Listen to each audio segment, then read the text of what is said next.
عويسين وناكسن صاحب بيال halkani waa samawada media si lamida muuqaalka waxaad ka daawo kartaan barta aan ku leeyahay YouTube-ka ee Farxadda Media arintii Morocco ayaan caawa isla qaadaa dhigaynaaye wiilasha Soomaaliyeed ayaa ku wajahan Morocco waxayna sheegeen in halkaasi ay ka heleen gabdho raqiis ah guurkooduna oo ku kacaya qiimo $2,000 ah dhanka kale gabdhaha Soomaaliyeed ayaa khayla dhaanba aan ka soo yeerto social media fanaanbaxyo buuq iyo wax badan isla wadaagay ugu dambeyntiina anigoo Suudiya inta badan waxaan u taaganahay inaan difaaco dumarka Soomaaliyeed oo ah hooyadii anigana dhashay xaaska aan qabno iyo gabartii nala dhalatay oo kale balse madaafiic iyo weerar culus oo xagga commentiga ayaa waxaan kala kulmay wiilasha Marookaanka laba cunug oo footeera oo Marookaan ilaa shalay ilaa maanta waxay igu wadaan caay aflagaado weerar iyo commentiga isku haynaa waa idin la wadaagi doonaa wiilasha Soomaaliyeed ayaa xaaladda bilaabay oo Morocco aaday oo furuntan cusub nagu fureen ha aadan muxume aflagaado iyo hadalla dhaga ka hadal ayay soo direen oo baraha bulshada soo dhigeen balse gabdhiyo halkaas ka duulay ayaa ayaguna khayladaan afka furtay run ahaantii waxaan dhihi karaa meeshaas marka la fiiriyo gabdhaha Soomaaliyeed iyo wiilasha Soomaaliyeed aad isku jecel yihiin waliba laf isku yihiin cadeen ayaan ku hayaa iga tagin sababta isku yihiin waxaan ku sheegayaa wiilka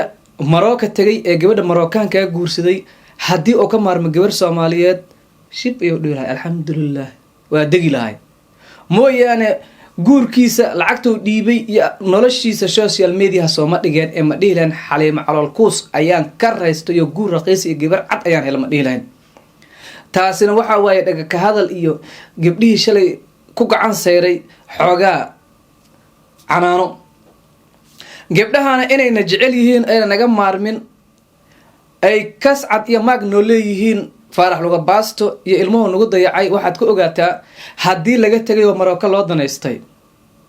run ahaantii haddaan culeys ku naaxin dhilahayn culeysan dhaafaa shibdhahan ma khayl lahayn waxa dhacdoodo badan waxaan idin la wadaagi doonaa horta social media weerarada ka dhacay banaanbax waaliha dhacay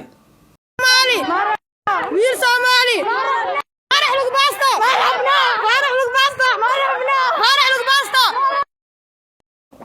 Faarax Luga Baasto ma rabno wiil Soomaali ma rabno macnaheedu waxa waa wiil Soomaali waa rabnaa Faarax Luga Baasto kama maarna Morocco ka soo laabo waayahay meeshan gabdhii waxay soo qaateen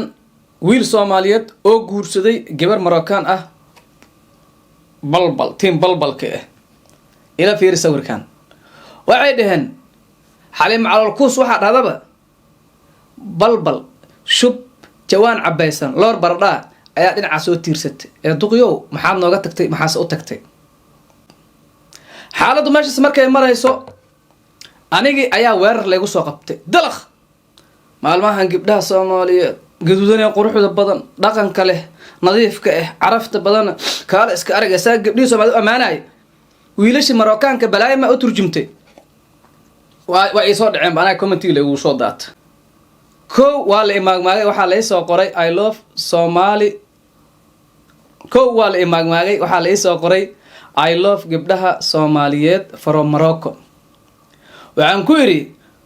anigu gabar miyaan ahay marka waxaan ku dhahay aniga marka gabar miyaa ii maleysay marka ay leedahay gabdhaha Soomaaliyeed I love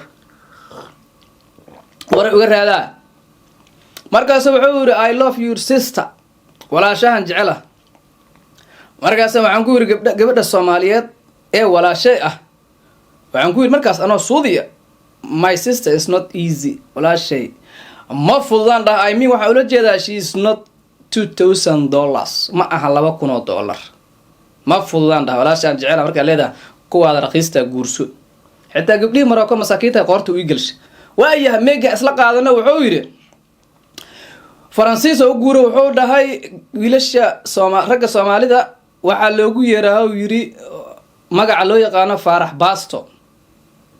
Baasto ayaa lagu yeeraa majahaadu Baasto waa ula jeedaa ku soo waayaha meega isla qaadana waxaan ku iri Faransiiska ugu jawaab waxaan ku iri adiguna waxaad raadinaysaa sidaad caan u noqoto waan ku garanayaa markaas sow caay aflagaada xuno gafo isoo qor waa iska tiray wuxuu dhahay maxaad u tiraysaa commentigayga waay aad u tiraysaa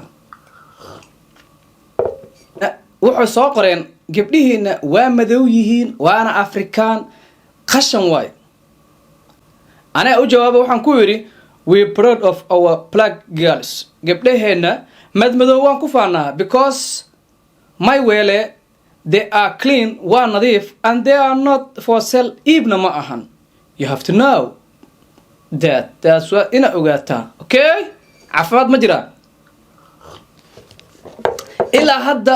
bartayda tiktok ee maxamed suudiya isku googoosahoynaa wiilal foodheerayaal ee maxaa la yidhaha marocana ay soo daatay xagga communitiga isku jafoynaa gabdhaha soomaaliyeed iima ogo inaan difaacooda inta u fadhiyo